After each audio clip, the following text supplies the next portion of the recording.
Brigadier Waqar Khan, thank you so much for joining अस। हम ये खबर सुनते रहे, हम देखते रहे, हम कवर करते रहे कि भारत के अपने मुल्क में क्या कर रहा था माइनॉरिटीज़ के साथ, बट ये तो सीरियस चार्जेस हैं कि आप ओवरसीज़ अपने ही शहरियों को या डुअल सिटीजन्स को टारगेट करके मार रहे हैं।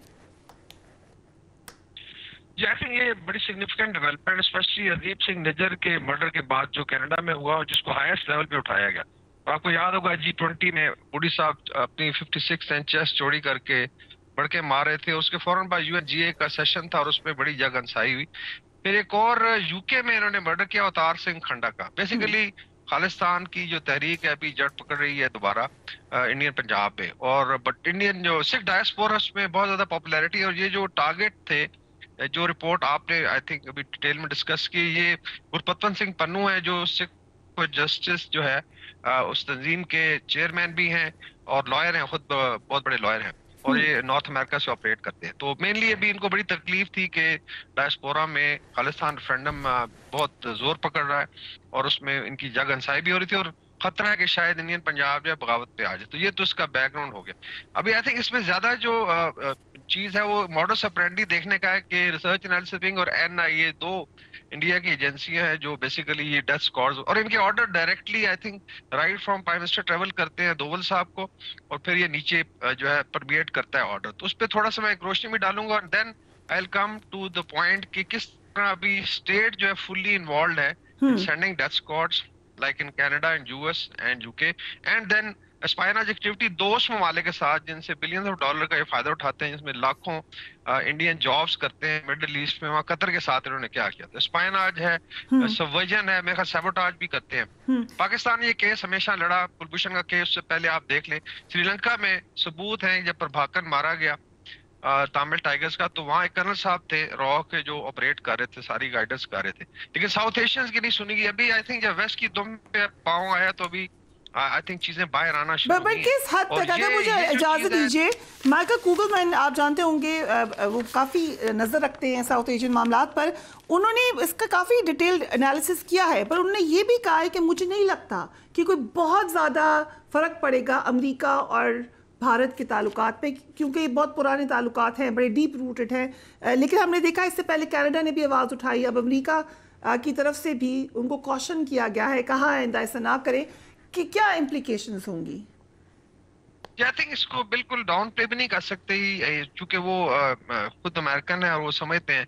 आई थिंक उन्होंने 5 आइज पे भी बड़ी बातचीत की है।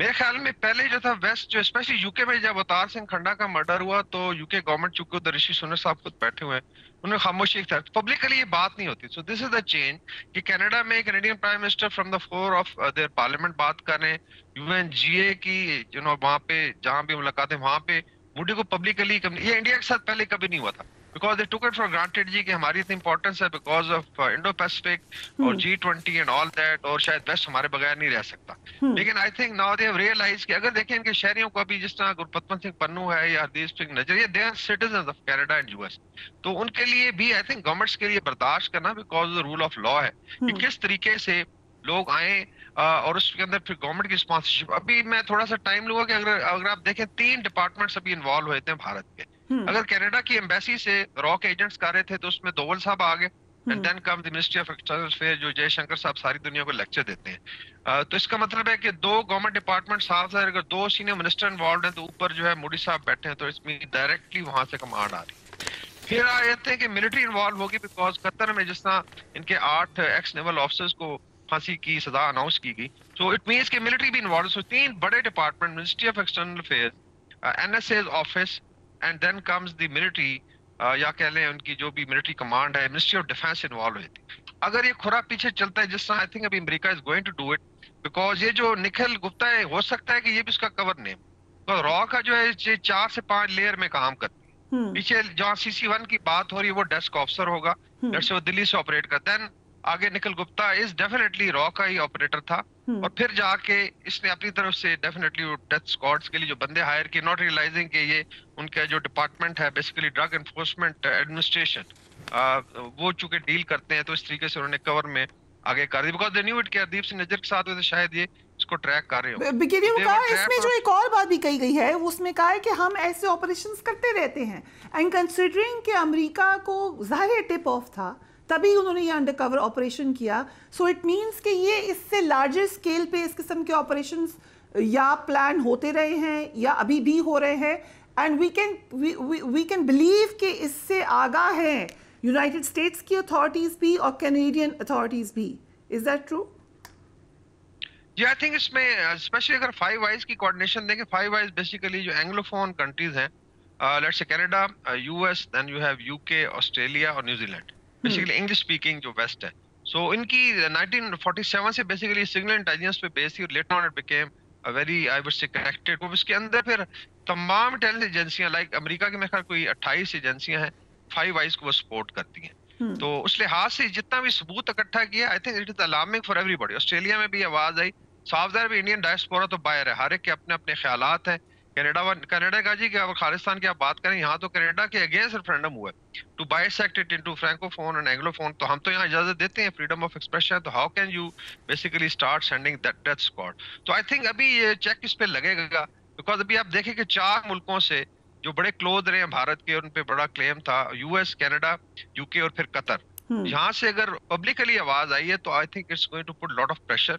इसमें अगर ये फिर खुरा चलता है पीछे की तरफ, फर्ज करें ये निखिल गुप्ता फिर ट्रेस करता है CC1 को और वहां बात चली जाती है अजीत दोवल तक, तो ये I think this is very very serious कि अगर स्टेट इन्वॉल्व है इसके अंदर, I think they have lot of data जो सामने लाया जाएगा और भारत को इस पे अकाउंटेबल होना पड़ेगा। इंटरनली भारत में पहले ही माइनॉरिटीज के हवाले से अनरेस्ट है, डेमोक्रेटिक राइट है। खालिस्तान मूवमेंट को जैसे भी देखे भारत में, उनके चैनल्स देख रही थी, वो अभी भी कहते हैं कनाडा और अमेरिका ज़्यादा इनके ऊपर क्रैक डाउन करे। आप कैसे कि किसी के ऊपर फ्री स्पीच के ऊपर कर्ब लगा सकते हैं? या तो इंडिया की डिमांड है कि उनको मार ही दिया जाए। सो क्या डिनाइल में है इस वक्त इंडिया इंटरनली, कंसिडरिंग के इलेक्शन भी हैं? क्या असर होगा इसका? जी, विद इन इंडिया जो तो काओ बेल्ट है उसमें तो मोदी साहब को कोई इशू नहीं है, बिकॉज वहां पे तो इतनी परमिएट कर चुकी है जो हेट पे बेस पॉलिटिक्स है आरएसएस की, कि वहां फर्क नहीं पड़ता। लेकिन जो फ्रिंज है इंडिया का, जो नॉर्थ ईस्ट है, साउथ है, जो तीनों कॉर्नर्स है जो बेसिकली आउटसाइड काओ बेल्ट है, वहां पे डेफिनेटली रीजनल पार्टियां भी हैं। और अभी ये चीज बड़ी, आई थिंक अगर आप देखें इसके ऊपर भी बहुत ज्यादा डिबेट इंडिया में, जो लिबरल इंडिया है, अच्छा विद इन इंडिया इन्होंने लिबरल्स को भी मारा हुआ है। There is a list of like Gauri Lankesh थी, प्रोफेसर डबुलकर थे, प्रोफेसर पंसारे थे, professor Kalburgi, they were left wing, और कई दफा कहते थे ये naxalites and all that, they were murdered by Sanatan Sanstha जो आरएसएस की एक ऑफशूट है, और ये केसेस भी पेंडिंग। अच्छा, मारने वालों में एक साध्वी प्रज्ञा ठाकर थी, यानी पार्ट ऑफ द ग्रुप, वो भी लोकसभा में बैठी हुई है, she is member of national assembly, just imagine. तो ये रिवॉर्ड भी करते हैं। लेकिन इंडिया इज नॉट ऑल जो काओ बेल्ट है, I think almost 60% of India इसके बाहर बैठा हुआ है, जिसमें खालिस्तान या पंजाब है, फिर ऑक्युपाइड कश्मीर को अगर आप देखते हैं वहां पे कब्जा है, साउथ में जो लेट्स से सदर्न या द्रविडिया है, उसमें 5-6 रियासतें बड़ी डिफरेंट सोचती हैं। इस तरह नॉर्थ ईस्ट आपको पता है मणिपुर में जिस तरह आग लगी है, तो ये डिवाइड एंड रूल की पॉलिसी में ख्याल नहीं चल सकती। So Modi is going to have a very tough time. Let's see कि आगे चीजें कैसे develop. Thank you so much for joining us.